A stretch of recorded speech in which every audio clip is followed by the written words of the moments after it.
We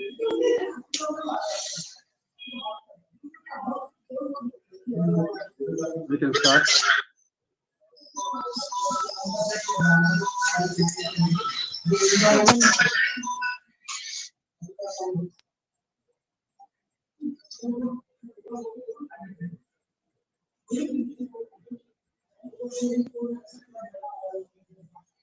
So please start. Hello everybody, greetings from HeartCare Foundation. Greetings from Pathkind and HeartCare Foundation of India. I am Dr. K.K. Agarwal, and in a series of our talks, 10th in a row, we have today a special session being World Tuberculosis Day. 24th March is World Tuberculosis Day, and we'll talk about update, part 2. We discussed last time on part 1 on molecular diagnosis of tuberculosis. We will continue that. I have with me Professor Ashok Ratan, a virologist par excellence, formerly in the faculty of All India Institute of Medical Sciences. He is a director, WHO Lab, CAREC and PAHO, advisor and mentor, Center of Excellence Microbiology, and leads Knowledge Forum at Pathkind's lab, a lab well known for its work in the field of microbiology and virology. He has been teaching us a lot in detail about the virus genomics, its role in viral escape phenomena, in mutations and everything. But today's focus will be on tuberculosis. But before that, I just want to tell you what has happened in the last couple of hours. As expected, Government of India has declared a new mutated virus in over 17 states and declared it as variant of concern with 2 substitution mutations, both in spike protein S1 segment RBM moiety, receptor binding moiety, making it highly infectious. And the 2 mutations, they are calling it as a double mutations, are E484Q and L452R. This, at the end of this lecture, after he talks about the TB, he will give his experts' remarks on the new variants of concern in India. But let's first listen to the tuberculosis. Over to Professor Ashok Ratan. Thank you, sir.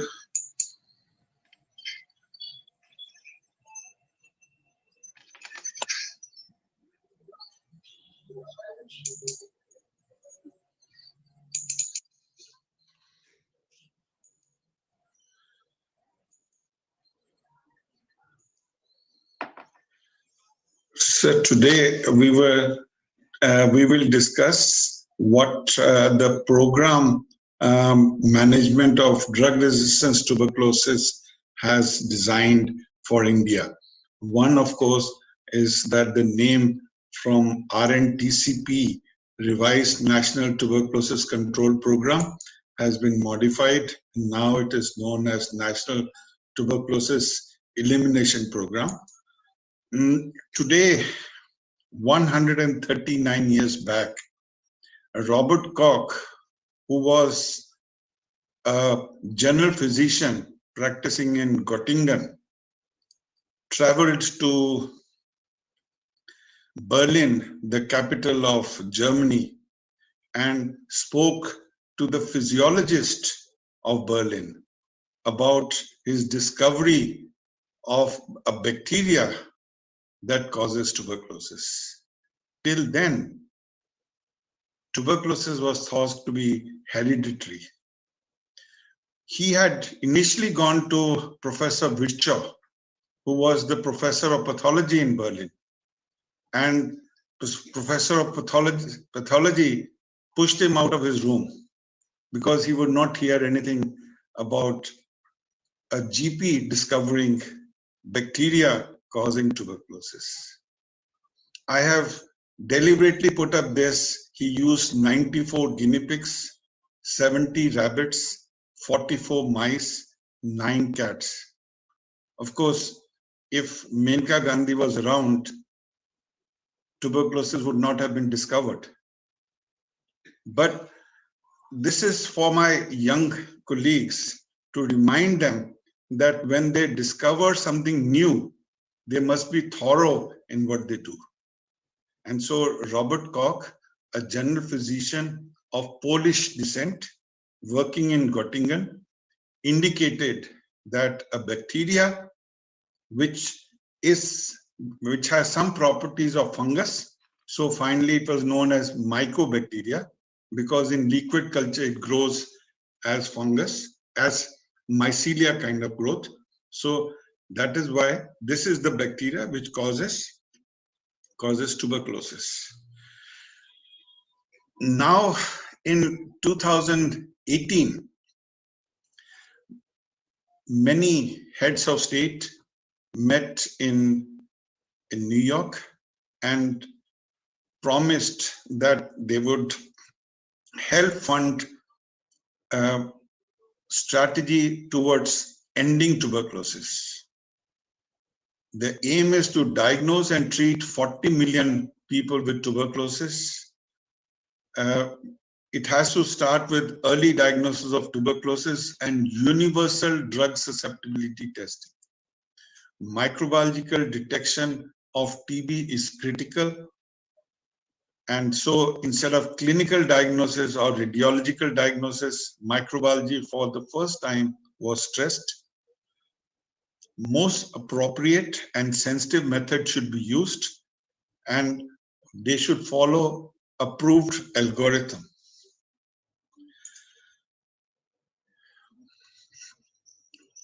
As discussed last time, WHO has consolidated all their guidelines on treatment, on diagnosis and prevention, and today they were supposed to release on screening. So module 1 is on prevention, module 2 is on screening, module 3 is on diagnosis, and module 4 is on treatment. This consolidates all the guidelines that have been made up till now, so that these are the ones that would be operative. Now, the first step in any diagnosis is to obtain good quality specimen in adequate volume. Since from public health point of view, pulmonary tuberculosis is the most important part. Most of the action in the program is directed towards pulmonary tuberculosis. Though for individual tuberculosis, extrapulmonary tuberculosis will also be of equal importance. But the fundamental principle is that we should try to collect 2 samples. One, the moment the person comes to us, that is known as spot sample. And the second one, early in the morning. Because if in the early stage of disease, the bacteria will collect in the respiratory tract overnight while he sleeps, so that when he cleans his throat in the morning, hopefully that sample will be collected. But the principle is that we must give him the tube so that he sleeps with the tube and he has it with him to collect the sample. I have included 5 or 6 slides to indicate how important it is to stress on good quality sample. But for brevity of time, I would skip over these, except stress that sample collection is of paramount importance, and we must have and enforce strict criteria for rejection of samples which are not collected properly. For that to happen, we must make sure that the right material is provided everywhere the sample is collected, and that is what the program is going to do.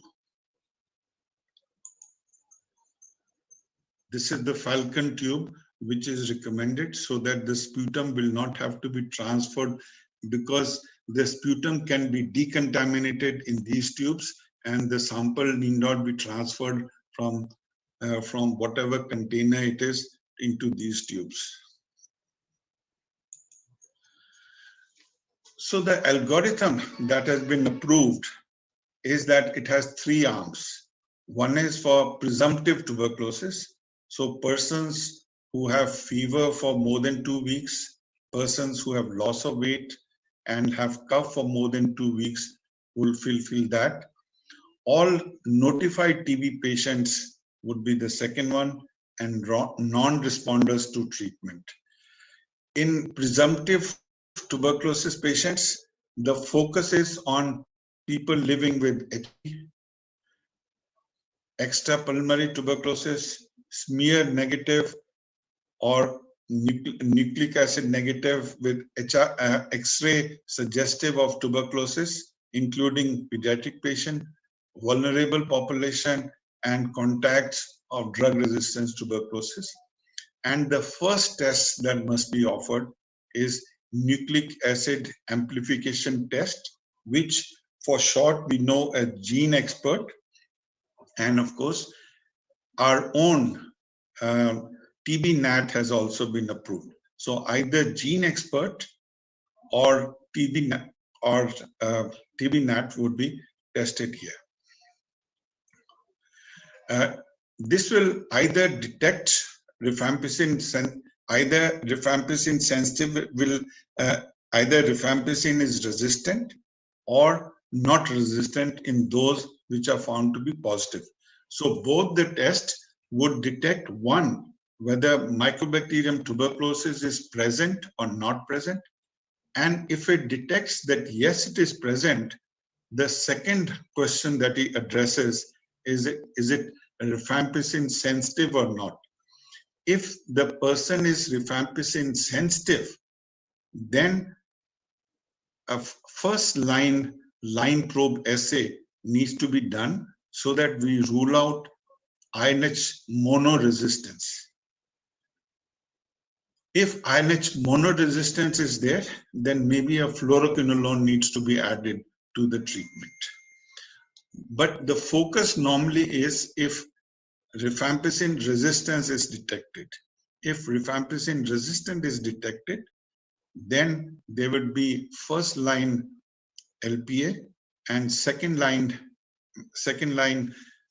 probe assay, which will detect not only resistance against fluoroquinolone, but also against injectable aminoglycosides.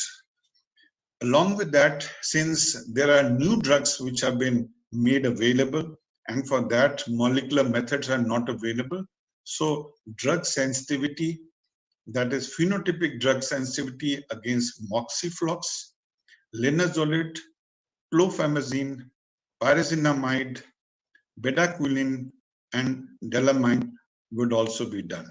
So 5 drug sensitivity testing, and along with that, you have information on INH resistance, rifampicin resistant, fluoroquinolone resistant, and aminoglycoside resistance. The vision of this program is to offer drug sensitivity testing to all TB patients before they start their treatment. And the main objective is to segregate drug resistant tuberculosis, and offer appropriate treatment based on drug resistance status, at least for the resistance to rifampicin and INH at the time of diagnosis. That is the very minimum that needs to be done before treatment is started. And if the person persons living with HIV or extrapulmonary tuberculosis or smear negative but X-ray suggestive of TB, as well as pediatric or vulnerable population, then all of them, by virtue of using NAT at the TB diagnostic test, rifampicin status will be known before we do anything. And as I indicated, we would also do drug sensitivity testing using critical concentration.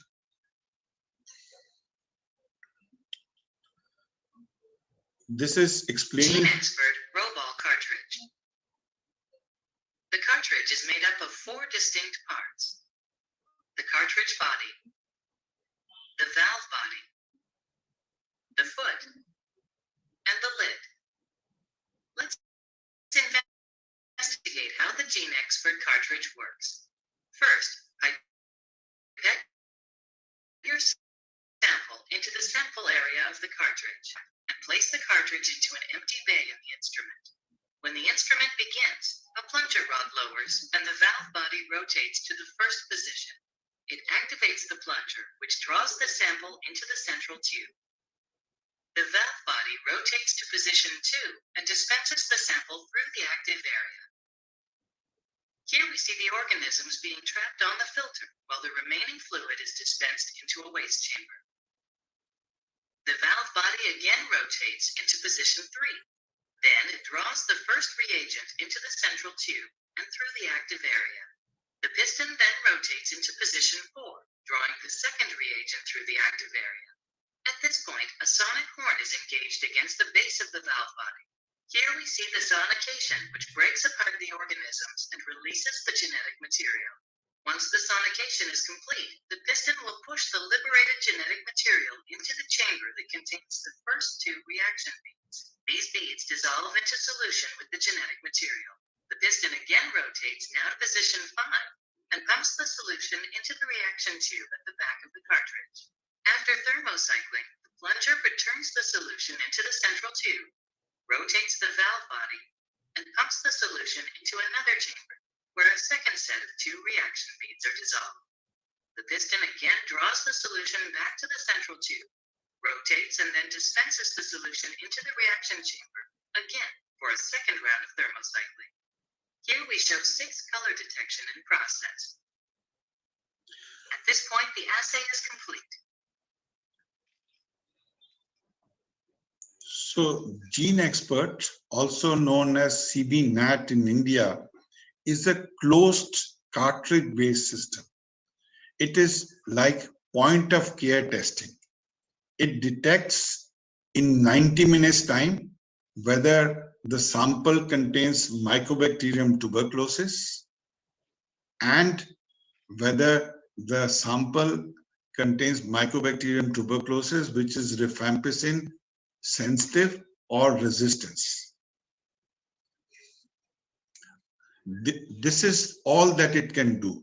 It will detect dead or living bacteria.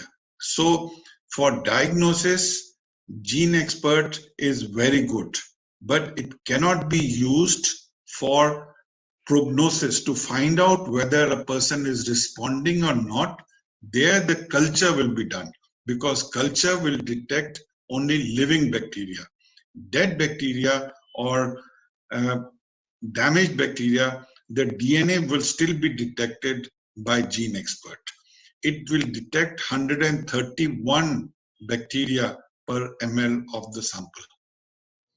And it is reported as either Mycobacterium tuberculosis detected or not detected. Quantitation is mentioned as high, medium, low, and very low. And now we've added trace also. And as you notice here, the CT value is also given in the report. If it is positive at less than 16 CT, then quantity is supposed to be high. And if it is less than 28, if it is more than 28, that means then it is very low. And it has 5 different primers, 5 different probes, which will detect the common sites where the mutation occurs. So it will give information on mutation.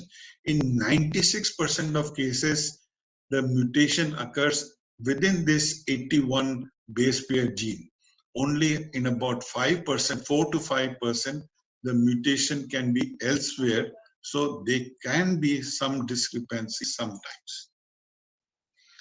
But CIFED, which is the company which made GeneXpert, did one study and presented the finding to US FDA. And they said that the sensitivity of smear for detection of tuberculosis is 30%. Culture, which is the gold standard, will take 6 weeks for it to be positive. But by the method that they were presenting, the sensitivity was 99% and the specificity was 99%. And in 2 hours' time, they can detect whether the bacteria is present, whether Mycobacterium tuberculosis is present in the sample, and whether it's sensitive or resistant to rifampicin to be used as a surrogate marker for MDR. I'm stressing again and again on 2 hours turnaround time and the 2 informations that it provides. GeneXpert will provide information on whether tuberculosis is present or not, and second, whether rifampicin is resistant or not in 2 hours time. If your requirement is more information than that, then additional test will have to be done, because this test can only answer these 2 questions, and results are available in 2 hours time. I have come to know that in many setups, it's taking weeks for the report to come. That is criminal waste of resources. Once it was tested, then it was found that in 99% of cases, the specificity was present in smear positive cases. This was then taken over by the WHO, and all other work has been done by the WHO, in which first they made a policy statement in 2010, then in 2013 they have a policy update, and now in 2020 they have made more statements reiterating that GeneXpert should be the initial test rather than smear for detection of tuberculosis in all adults and all children. It was also found that not only in smear positive cases, but also in smear negative tuberculosis, GeneXpert is by far the most sensitive test available. And when they did the study, they found that not only did it increase the sensitivity of respiratory sample by 86%, but the sensitivity of extrapulmonary tuberculosis was also increased by 63%. This was then tested by people in Geneva, who also tested it in South Africa, and they found that yes, it is true that even for extrapulmonary tuberculosis, GeneXpert was much better than any of the methods available. In India, in Hinduja Hospital, our colleague Camila Rodriguez tested tissues, lymph nodes, fine needle aspirates, pus, abscess, synovial fluid, peritoneal fluid, CSF, and came to the same conclusion that it was the best test available.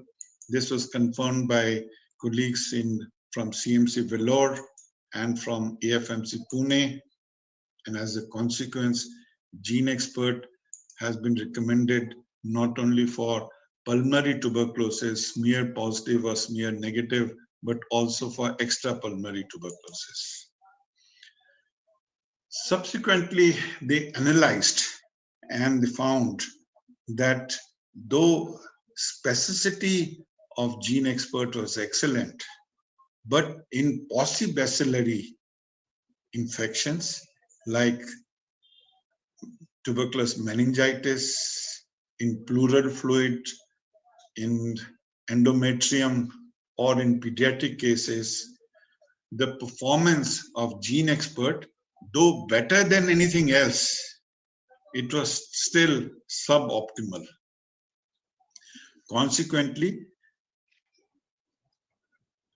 a GeneXpert, CIFET then modified, and it's with pride that we say one of our students, Dr. Chakravarti, was instrumental in devising GeneXpert Ultra.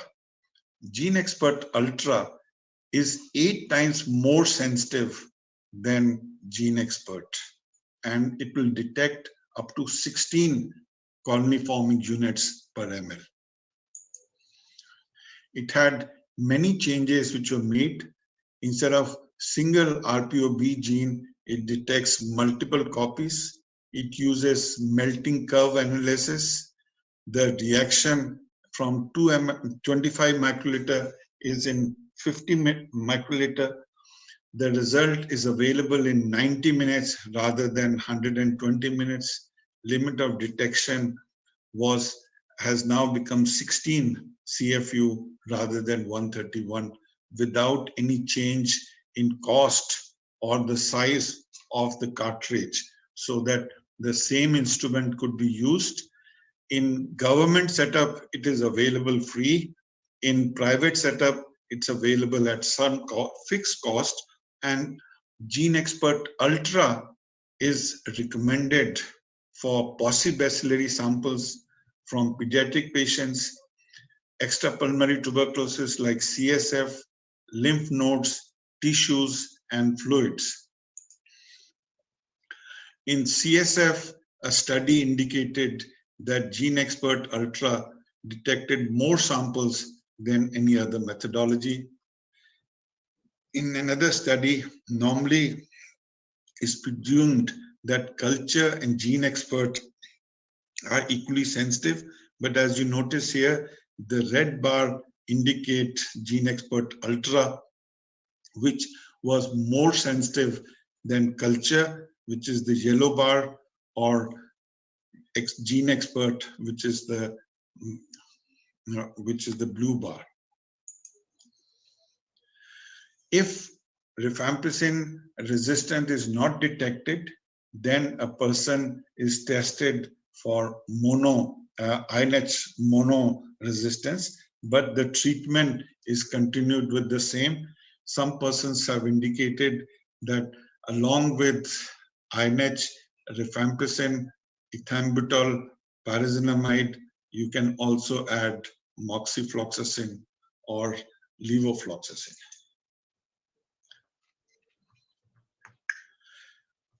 Then the next step is when rifampicin resistance is indicated. It's also been suggested that every data should be fed into Nikshe. There's a software available where anybody who's doing, whether they're doing smear examination or you're doing culture examination or GeneXpert examination, the information should go into Nikshe. And if the person has shared his Aadhaar card, then Nikshe will provide, then the government provides some support money for funding to every patient who's found positive. Line probe assay has also been promoted in the algorithm. Line probe assays, while CBNAT is a point of care testing and should be completely decentralized, line probe assay is slightly more complicated, and therefore certain labs must fulfill the criteria before it is made available. Line probe assay has 4 steps. First is the sample is taken and the DNA is extracted. Once the DNA is extracted, then PCR is done. Here, an ordinary PCR will be done. The PCR is done with primers which are biotinulated. This biotinulated primers would then be used for hybridizing on a strip. So the third step will be to use a strip which has different probes, and this biotinulated primers will be hybridized. once the hybridization has occurred, then whether the probes have developed or not developed would be analyzed. This hybridization can occur either manually in a twin tank container or could be done in an automated gene blot method, so that more 48 samples could be done or 12 samples can be done. But the aim is that in 72 hours time, you have information on INH resistance, rifampicin resistant, fluoroquinolone resistant, and aminoglycoside resistant. Again, I have come to know that in many sites, it's taking weeks before this information is being made available. This again is criminal neglect, because we are using the resources, but the patient is not getting any benefit of doing the test. The test is based on the principle that resistance will occur whenever there's mutation. So different probes where mutations are likely to occur, or where there's no mutation, that is known as wild type. If wild type is available and the patient's DNA bind to that, that would mean that that probe has developed. If this wild type, that means there is no mutation. If mutation probe has developed, that would mean that there is positive mutation, and this information we know. So this way we can detect if wild type is developed, then that means there is no mutation. If mutation has developed, then we have detected specific known mutation. If on the other hand, wild type does not develop and mutation also does not develop, then we infer that there is a new mutation, and any mutation we know can lead to resistance. So these are the steps in which we analyze the results. We have to first identify line 3 would indicate that we are in fact dealing with tuberculosis. Line 1 is conjugate control. Line 2 is amplification control. So these 3 lines must develop. Thereafter, then depending upon which has developed or not, we have an algorithm for detection. And you'll notice here that if the line has developed, it will come very clearly. If the probe has not developed, it would mean that there's a mutation, and tuberculosis can be identified by the tube line. There are also other lines available, and looking at the mutations and the development of mutations, again, just as we were discussing about COVID, this has also been done in RPOB gene, where D156V, that means aspartic acid, when it becomes valine, then it loses affinity for rifampicin. H526Y, that would be histidine to tyrosine, again, the affinity will be lost. Similarly, first line detects INH and rifampicin. And in INH, they have noticed that if the mutation is in CATG gene, then there is absolute mutation, absolute loss of INH activity. But if the mutation is in INH-A, then there is a higher dose of INH will still be useful, because that is a promoter, and the promoter leads to excessive formation of INH-A enzyme, which then is the target for INH, so that higher dose of INH would be able to still work. But ethionamide activity is lost. So by first line probe assay, we get information on rifampicin, we get information on on INH sensitivity and about ethionamide. And again, if, as I said, if CATG gene mutation is there, then that would mean that INH is lost as an effective drug. But if the mutation is in INH-A, then a higher dose would be able to work. But ethionamide and prothionamide will not be effective. On the other hand, second line probe assay detects resistance in gyrase, which is gyrase A and B, which are the target enzyme for fluoroquinolones, and on RRS and EIS. EIS is a promoter, while RRS is a target on the ribosome.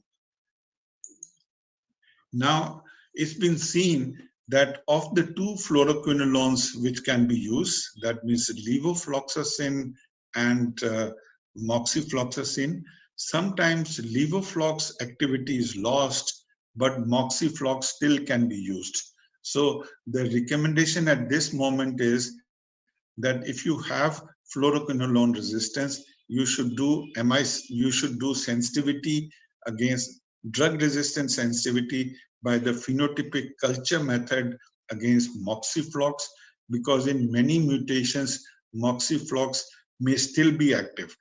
But it's been seen that if in gyrase A at position 94, there is D94N, D94Y, D94G, or D94H mutation, then these confer high-level resistance against moxiflox. In that case, moxiflox will not be useful.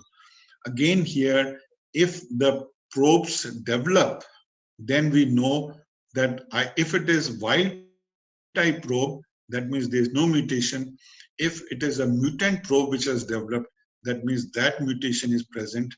While if the wild type has not developed and the mutation has not developed, we infer that there is a mutation, but we don't know where the mutation is. And in case if the mutation is not in 94, then moxiflox may still be used after obtaining sensitivity at 2 micrograms per ml. So again here, one is to see whether there is wild type, whether there is, if development of mutation is there, then we detect resistance. And if wild type has not developed, that would mean that we infer that there is some mutation, and that will be resistance. And we can detect low-level resistance and high-level resistance and aminoglycosides also.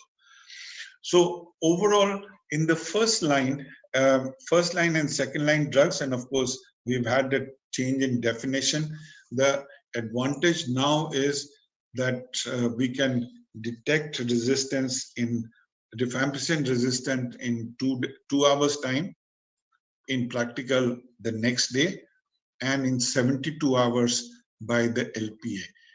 As we discussed last time, now the aim is to have all oral treatment rather than injectable treatment, and therefore the anti-tuberculous drugs have now been classified into group A, which includes levoflox and moxiflox, bedaquiline and linezolid.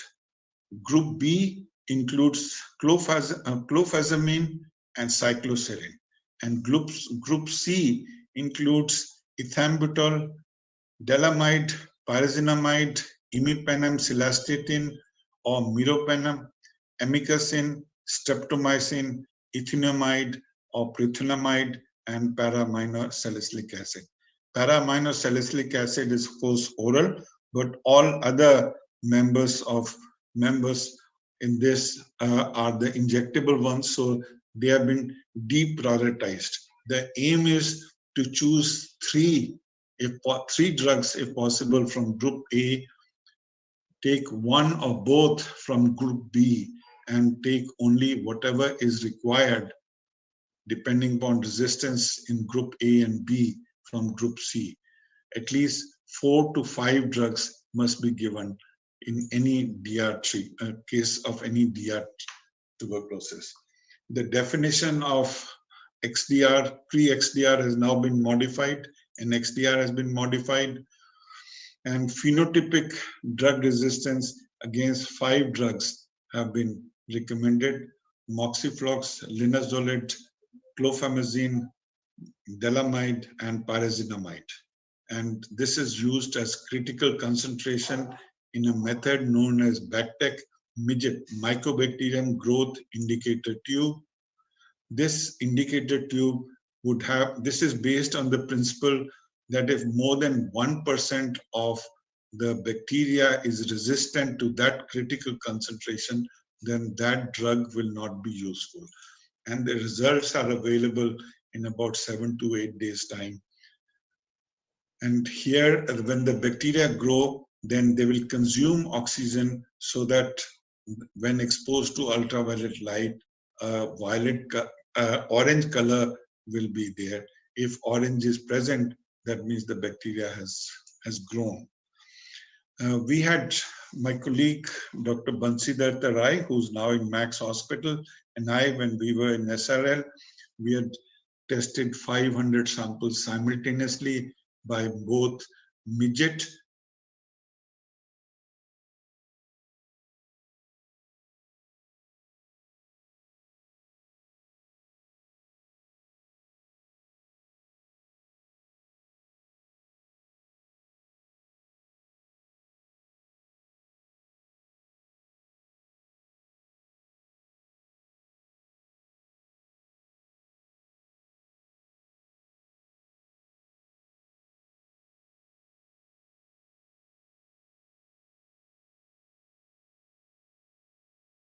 and at the end, out of 500, 391 were positive by MIGIT and only 204 were positive by LJ.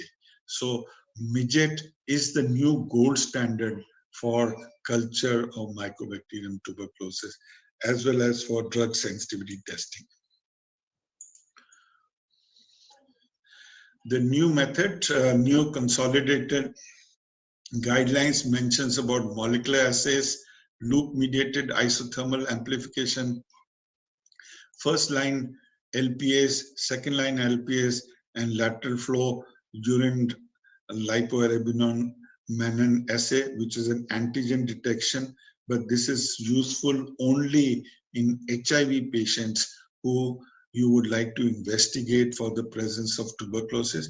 Every HIV case should be investigated for tuberculosis, and every tuberculosis case must be investigated for presence of HIV.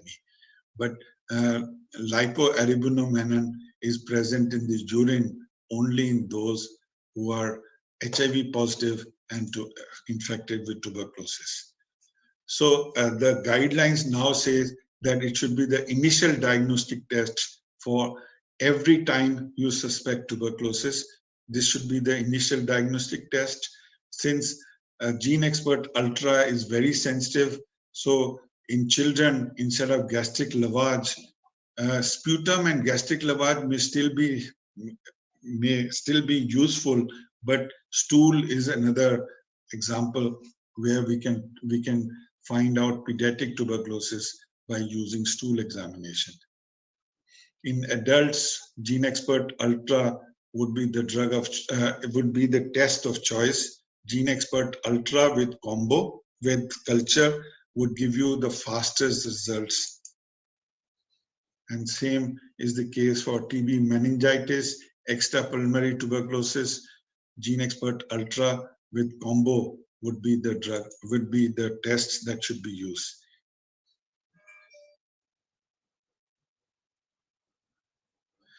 Again and again, they have been indicating that instead of using smear examination and culture, we should use GeneXpert Ultra and culture. And only one test should be done. If it is negative, there is no point in repeating cultures again, repeating test again with GeneXpert Ultra.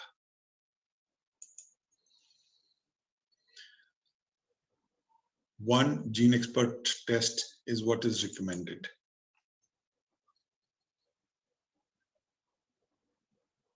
And TrueNet also has been found to be equally good. So the choice now is to use either Gene Expert or TrueNet, which is equally good. TrueNet is a chip-based method. It has two steps. One is first you extract out the DNA, then you do the testing for the presence of Mycobacterium tuberculosis, and subsequently, if the sample is positive, it can be tested for rifampicin resistant. This is slightly cheaper than Gene Expert and equally good. And we still have to do growth indicator tubes because they are tests which cannot. So if you have to do culture, the traditional method, it will take 2 to 8 weeks. Negative will be 8 weeks, but positive can be in 2 weeks' time. In in LPA, you should get results in 72 hours time, and in Gene Expert, you get results in 2 hours time. As you would have noticed that by Gene Expert, you get information on rifampicin alone. With LPA1, you get results on INH and rifampicin. LPA2, you get results on fluoroquinolones and aminoglycosides. But there are 15 drugs available and about 32 genes which need to be probed. So maybe the next generation method will be next generation sequencing, which at one sample would be able to detect whether there is resistance to any of the 15 drugs after probing 31 gene targets. So in one sample, in 10 days time, you would have the total results on one, whether you're dealing with Mycobacterium tuberculosis or Mycobacterium other than tuberculosis. And if it is Mycobacterium tuberculosis, then what is the status of 15 anti-tuberculosis drugs after probing 31 gene targets. And this might be the test, especially in problematic cases. And once you get this, then you are in a position to pick and choose which drug would be best for the person, so that the treatment then, because you have done universal drug sensitivity testing, you can individualize the drug resistant treatment. And that's where we are hopefully going. Thank you, Professor Ratan. Detailed discussion. Most of the doctors in the country, they don't want to handle MDR or XDR TB. So they are comfortable in handling routine TB. When it comes to MDR and XDR, they hand it over to the government to look after them. A time has come for us after COVID that we need to understand now more about drug resistance. This will help us understanding genomics, viruses, bacteria, everything together. I first want to know what is the load of MDR, XDR TB in India in terms of numbers.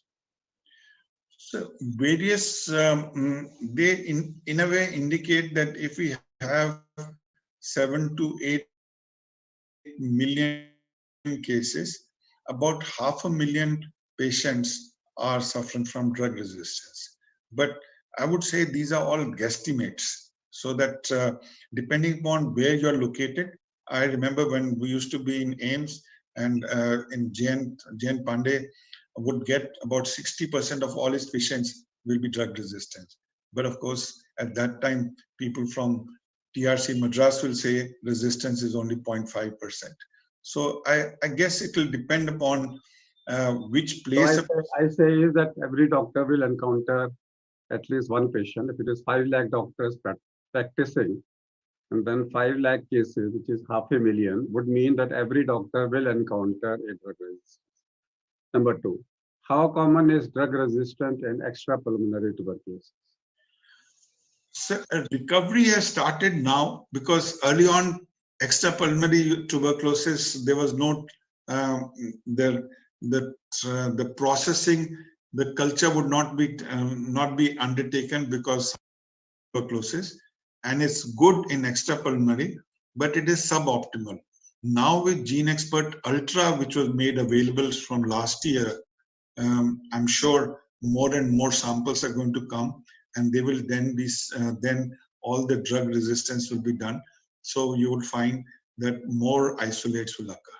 If Ultra is available, why should I go for a conventional test? If a lab has both the tests, why should I send for the routine test? Why shouldn't send all the cases for Ultra? GeneXpert Ultra, and as I said, it's at the same price. The government has GeneXpert with them because they had bought GeneXpert, and their expert committee indicated that expert is fine. But most of the private labs have gone in for GeneXpert Ultra, which is 8 times more sensitive and detects more bacteria. 16 is the minimum bacterial load that it can detect. GeneXpert can detect 131. Smear will detect 10,000. That's so I'll go quickly. I'll go for rapid fire. So if I have a patient with sputum, suspected sputum positive, what do I do? So I send in 2 samples. 2 samples are best to be and they will be pooled together by the lab. Actually, what is envisaged is that 1 sample will be processed for GeneXpert, and if GeneXpert is positive, then the second sample will travel to the reference lab for LPA, because GeneXpert or TrueNat will be available at its point of care. So wherever a chest physician is practicing, near about him, a GeneXpert should be available. And the second, if one is negative, they will go for second test as GeneXpert. So if one is negative, then the second may also be negative. Now they're not testing again, but they're collecting 2 samples so that if first sample is positive, then the second sample will travel to the reference lab for LP.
And tissue is not available. Why don't I do that? It's not sensitive enough. It will be only sensitive if there is a HIV. They have found that it is positive only in HIV cases. So what about TB of the kidney? For TB of the kidney, again, we can do culture.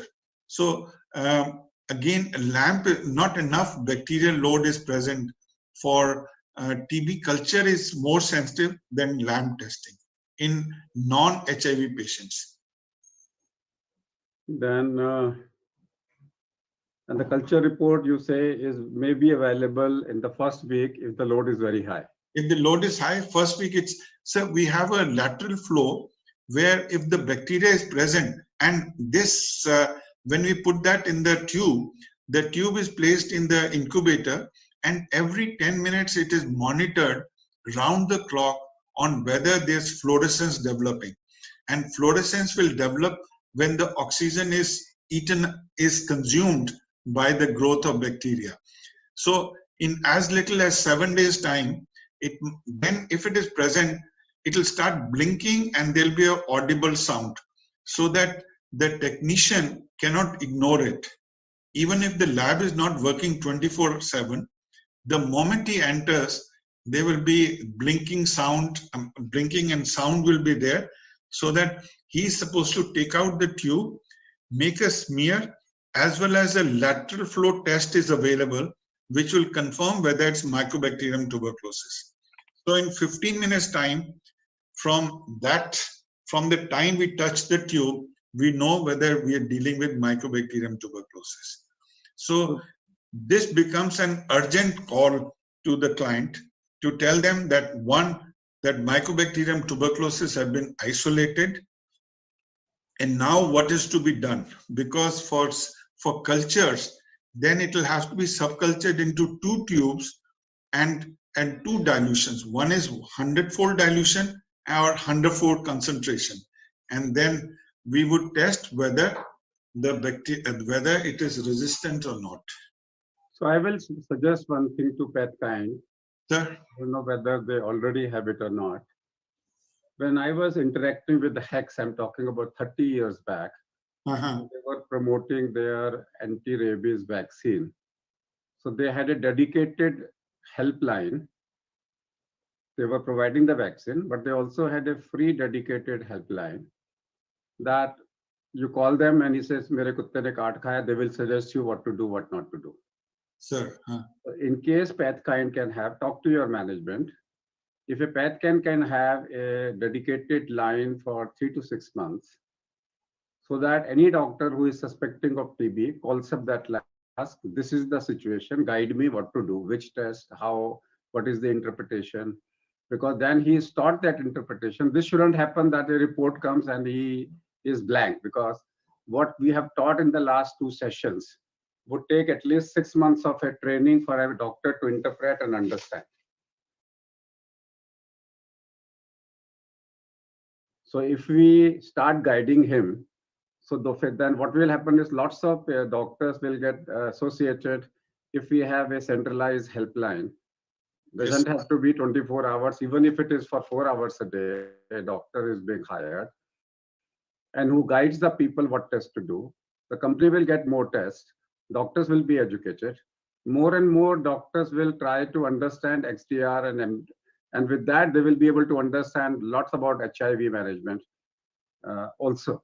Yes, so what do you think? What do you think is a... we do have a customer care group which addresses issues on sample collection and on interpretation. Whenever anybody has asked for interpretation, then I have another colleague of mine. So either the query goes to Dr. Arpita or it comes to me, and we answer. We ring back. Sample collection, you have a number. Somebody can call up and say, "Kaun sa sample kaise bheju?" Whenever, because we have home collection, so there is one number. What is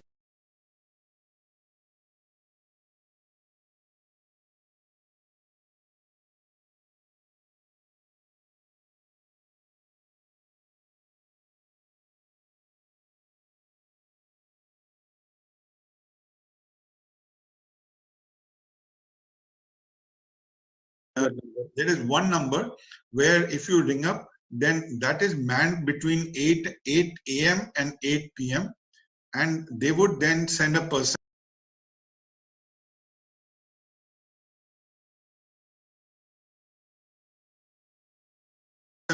to collect samples from home also, and there would be persons who will resolve issues on sample collection as well as whether the report is ready or not. That is the first port of call. And whenever there is any query, any technical query, then either Dr. Arpita or I would then respond if it is microbiology. Otherwise, we have pathologists. Dr. Sarita talks very regularly to the to the surgeons because he's a histopathologist. So whenever there is anything to be discussed, so the number I can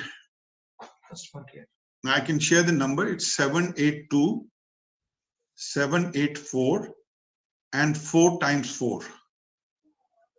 782-784 and 4 times 4. This is customer care, and between 8 and 8, any query regarding the test, whether the test is being done, what sample to collect. This is known as eDOS, Electronic Directory of Services. They would have eDOS with them, and they would then help the clinician about what is to be done. So एक number याद करने का simple तरीका है. Number याद रखिए 2 के पहले 78, 2 के बाद 78 और उसके बाद में 5 बार 4 लगा दीजिए. 5 into 4, 4 4 4 4 4. सो नंबर याद रखिए. अब किसी को मुश्किल नहीं होगा याद करना. 2 नंबर, 2 के पहले 78, 2 के बाहर 78 और उसके बाद में 4 4 4 4 4. 5 बार जितने अपने नंबर लगे. 78 278 5 हुए ना, तो 5 into 5 10 होते हैं. सबको मालूम है नंबर 10 नंबर का होता है. इसके बाद जो बचे वो सारे 4. 4 को कैसे याद रखोगे? 2 का डबल. सो 2 को याद रखो. 2 से पहले 78, 2 के बाद 78 और उसके बाद में 4 4 4 4 4. अब आपको भूलेगा नहीं. यहाँ कॉल करिए, दे कैन गाइड यू. ये सेंट्रलाइज नंबर हर सैंपल कलेक्शन के लिए कि सिर्फ माइक्रोबायोलॉजी के लिए? हर सैंपल के लिए. तो आई थिंक मेरे को तो याद हो गया नंबर. जो लोग people who are watching this program, remember this number. This will help you and it will help the patient also. And if you are sending your sample to path lab, this is one of the best way to do that. At least I would start doing it without any problem with that. So that's all for today. The time is up and we will be back with many more such sessions. I will definitely like our audience to have practical demonstrations of sample collections, specifically where the doctors can make some money, specifically FNAC. If we can have a training program on the virtual, how to collect certain samples, and those doctors who are using it as a sample collection in their clinic, where they make a sample collection part in their consulting chamber. So in that particular phase, we can have a workshop, practical workshop on how to make a smear, how to make a FNAC, how to do that. So maybe you can think upon that. Yes, sir. So we actually had an electronic sample collection manual, but it appears that we will revise it, and I think we'll write SOPs on where interventions of doctors in smaller settings will be required, and yes, we'll make it available. Thank you. That's all for today. Let me thank Professor Ashok Ratan to be here. We'll be back with another show as the time permits. Thank you very much. Thank you.